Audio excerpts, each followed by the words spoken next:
Assalamualaikum warahmatullahi wabarakatuh. Perkenalkan, kami dari kelompok 1, mata kuliah Filosofi Pendidikan Nasional, yang beranggotakan Ismi Novitasari, Indah Rofiatussah, Seli Intan Oktaviani, Diana Amanda Maulani, dan Jahidatun Nisa. Di sini kami akan memaparkan mengenai perjalanan pendidikan nasional. Untuk yang pertama, apa praktik pendidikan saat ini yang membelenggu kemerdekaan peserta didik dalam belajar dengan melihat perjalanan pendidikan nasional sebelum kemerdekaan dan sesudah kemerdekaan? Perjalanan pendidikan nasional sebelum kemerdekaan. Yang pertama yaitu pendidikan hanya tersedia untuk orang dengan status sosial tertentu, sehingga pembelajaran atau pendidikan sebelum kemerdekaan itu belum merata bagi seluruh masyarakat. Yang kedua, mata pelajaran didominasi oleh pelajaran-pelajaran yang mematuhi norma-norma sosial dan agama. Yang ketiga, belum terbentuknya kurikulum pembelajaran. Dan yang keempat, fasilitas pembelajaran itu masih terbatas. Sedangkan perjalanan pendidikan nasional sesudah kemerdekaan, yang pertama yaitu ada penilaian yang tidak holistik.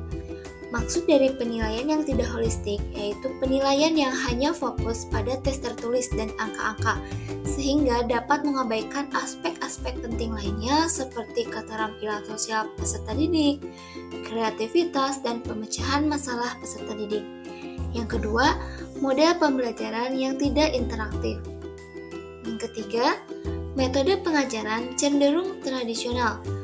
Meskipun adanya peningkatan dalam penggunaan metode pengajaran yang lebih efektif, masih banyak lembaga pendidikan mengandalkan metode pengajaran tradisional yang berpusat kepada guru. Hal ini dapat membuat peserta didik kurang aktif dalam pembelajaran mereka. Yang keempat, stigma terhadap kesalahan. Beberapa sistem pendidikan mendorong peserta didik untuk takut melakukan kesalahan yang dapat menghambat eksperimen dan pembelajaran melalui kegagalan. Yang kelima, tekanan hasil ujian.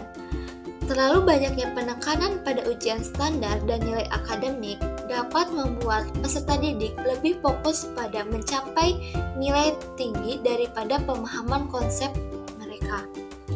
Yang keenam, tidak memperhatikan keanekaragaman peserta didik. Sistem pendidikan yang tidak memperhatikan keanekaragaman peserta didik, termasuk dari gaya belajar, kebutuhan mereka, dapat membatasi potensi individu dari setiap peserta didik. Dalam mengejar tujuan pendidikan yang lebih baik, penting untuk terus mengevaluasi praktik pendidikan yang ada dan berupaya mengurangi kendala-kendala yang membelenggu kemerdekaan peserta didik dalam belajar. Merdeka belajar dan kurikulum yang lebih fleksibel adalah langkah-langkah positif dalam mendukung peserta didik untuk menjadi agen pembelajaran yang lebih mandiri dan kreatif. Dengan demikian, kita dapat menciptakan lingkungan pendidikan yang lebih inklusif dan mendukung perkembangan penuh potensi peserta didik. Untuk pertanyaan nomor 2, adakah model-model pendidikan saat ini yang Anda lihat dapat melepaskan belenggu yang belum memerdekakan peserta didik?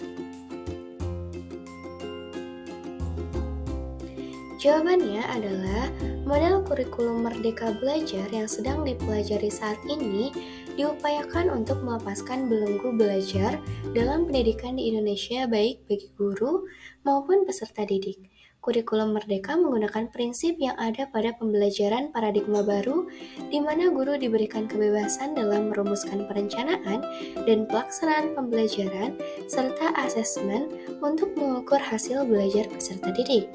proses pembelajaran yang mengacu pada profil pelajar Pancasila yang berperan sebagai penentu arah dan menjadi panduan dalam menentukan kebijakan dan pembaharuan sistem pendidikan di Indonesia. Pertanyaan yang terakhir, apa yang Anda tawarkan sebagai model pendidikan yang dapat melepaskan belenggu dan memerdekakan peserta didik?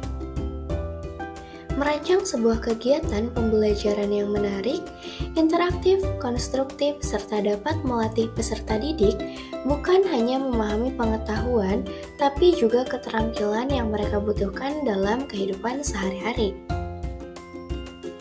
Sekian yang dapat kami sampaikan, semoga dapat bermanfaat bagi kita semua, khususnya kepada kita sebagai calon guru. Terima kasih atas perhatiannya. Wassalamualaikum warahmatullahi wabarakatuh.